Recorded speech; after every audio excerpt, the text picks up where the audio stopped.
The breaking wheel. You stole some bread, or maybe a coin. Congratulations, you're now public entertainment. This is you. You just woke up realizing the slap that man gifted you hurts a lot. They drag you into the town square, strip you down, and tie you onto a giant wooden wheel. Then comes the executioner, with a hammer the size of your leg. He isn't aiming to kill you. Oh no, that would be merciful. Instead, he smashes your arms, your legs, one by one, carefully shattering bones while keeping you alive. People are clapping, eating roasted nuts, treating your screams like background music. Finally, when you're just a broken mess of limbs twisted around the wheel, they hoist you up. Birds start circling overhead because dinner is served. And guess who's on the menu? You. Slow death, full audience, zero dignity. The saw. You thought you could run? Wrong. They've got you tied upside down, hanging by your ankles. At first, you're just confused. Then someone brings out a giant saw. Two men grab it, and they start sawing you. From the groin down, the fun part? Because you're upside down, all the blood rushes to your brain, keeping you alive and very conscious, way longer than you'd like. You hear the teeth grinding against bone, and you realize, yep, they're not stopping until you're two neat pieces. Congratulations, you're now a human jigsaw puzzle.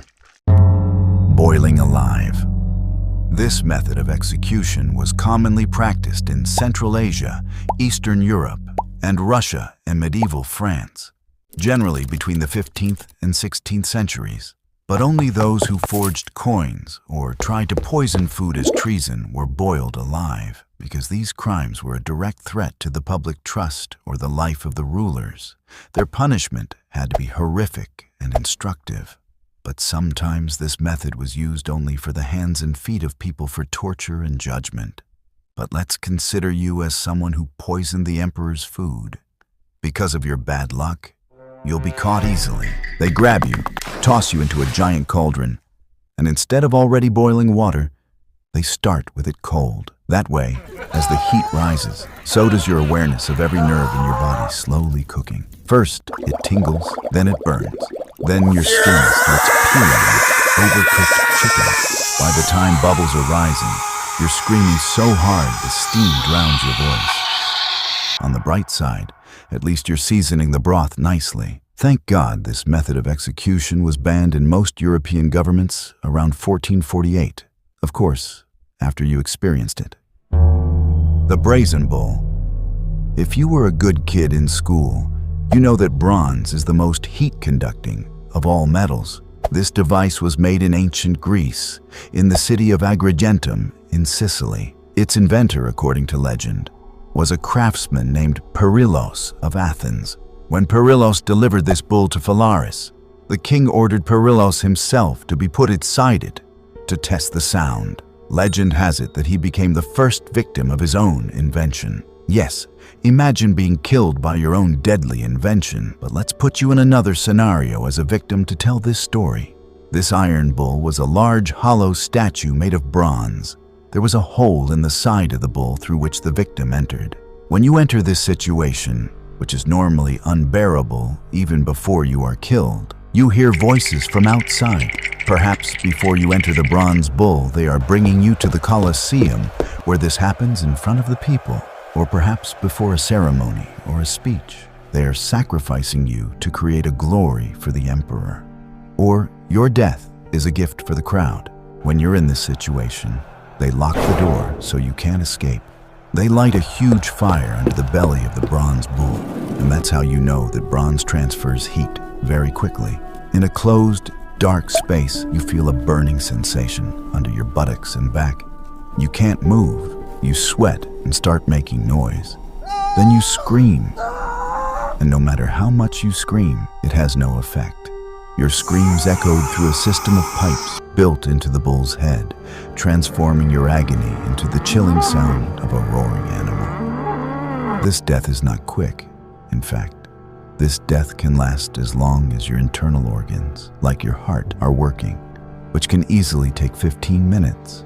Imagine how painful it is when your hand burns in the kitchen. Now imagine being in this situation for 15 minutes with nothing you can do and having to burn and die. But still, there are more painful deaths you couldn't imagine in your dreams. The rat. This method is known as one of the symbols of historical cruelty due to the combination of psychological fear and intense physical pain. Rat torture was an ancient and extremely gruesome method of torture and death, reported in several different regions, especially Europe and South America, during the Spanish colonial period. It was most commonly used during the Middle Ages and early modern periods. This method was usually used to extract a confession, since you probably remember this scene from Game of Thrones. Let me explain. The room is silent, except for your own breathing.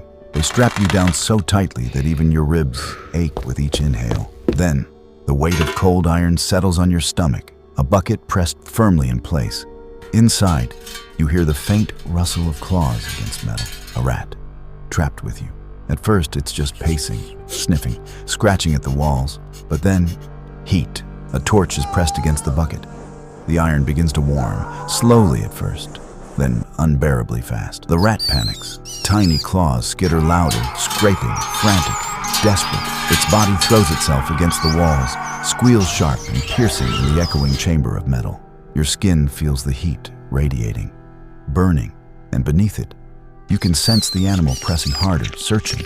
The bucket becomes a prison, and you are the only escape. Your heartbeat pounds so violently, you swear the creature can feel it. The scratching grows frantic, chaotic, until you understand the truth. The rat doesn't hate you. It doesn't even know you. It just wants out. And the fastest way out is through you. You might ask me why I made this death more painful than the previous one.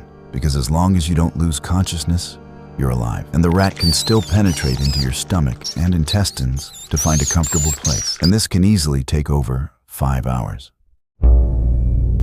Penetration. As soon as they catch you, they quickly take you to the bamboo forest, drive a pole into the ground, and tie you to it like this. Then they put a bamboo tree that is not yet fully grown under your asshole or vagina if you are a woman. In any case, they measure it very carefully so that the tip is exactly opposite one of these two holes. The point is that the tip of the bamboo tree is very sharp, and from the very beginning, you feel a sharp pain in a sensitive area of your body. They water the tree and leave. In the same position, you are trying very hard to move, but you can't.